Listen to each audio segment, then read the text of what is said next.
경찰이 윤 대통령에 대한 체포영장과 관저 압수수색 등 추가적인 강제 수사 조치를 검토하고 있다고 밝혔습니다. 또한 한덕수 전 총리, 추경호 전 국민의힘 원내대표에게도 출석을 통보한 상황인데요. 네, 국가수사본부에 나가 있는 취재기자 연결하겠습니다. 최진경 기자.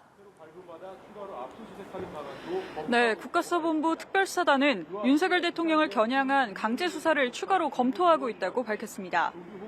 국수본 관계자는 오늘 오전 브리핑에서 윤 대통령에 대해 체포영장을 신청했거나 신청을 검토하고 있는지에 대해 그 부분도 내부적으로 검토하고 있다고 말했습니다.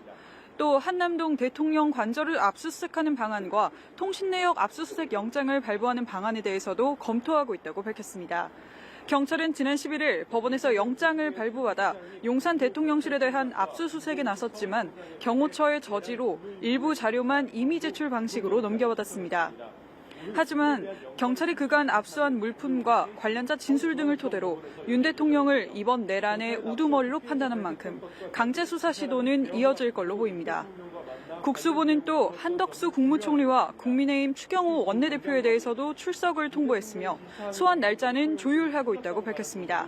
경찰은 지금까지 국무위원 4명을 참고인 자격으로 조사했다고 설명했습니다. 네, 오늘 오후에 조지호 경찰청장과 김봉식 서울경찰청장에 대한 구속영장 실질심사가 열리는데 조 청장이 입장을 밝혔다고요? 네, 그렇습니다. 조지호 경찰청장과 김봉식 서울경찰청장에 대한 구속 전 피의자 신문은 오늘 오후 3시 서울중앙지법에서 열립니다. 이르면 오늘 중에 결과가 나올 걸로 전망되는데요. 경찰 수뇌부에 대한 수사의 속도를 높이고 있는 경찰은 조 청장이 비상계엄 당일 윤석열 대통령과 통화할 때 사용하던 비화폰을 압수수색을 통해 추가로 확보했다고 밝혔습니다. 앞서 경찰이 임의 제출 방식으로 확보한 조 청장의 휴대전화는 비화폰이 아닌 개인 휴대전화였습니다. 이런 가운데 조지호 경찰청장은 오늘 오전 변호인을 통해 입장을 밝혔는데요. 윤 대통령 지시에 대해 최소 3차례 항명을 했다면서 계엄 전 안가회동에서 하달받은 A4 용지를 찢어버렸고 정치인 등에 대한 위치 추적 요청에 응하지 않았다고 밝혔습니다.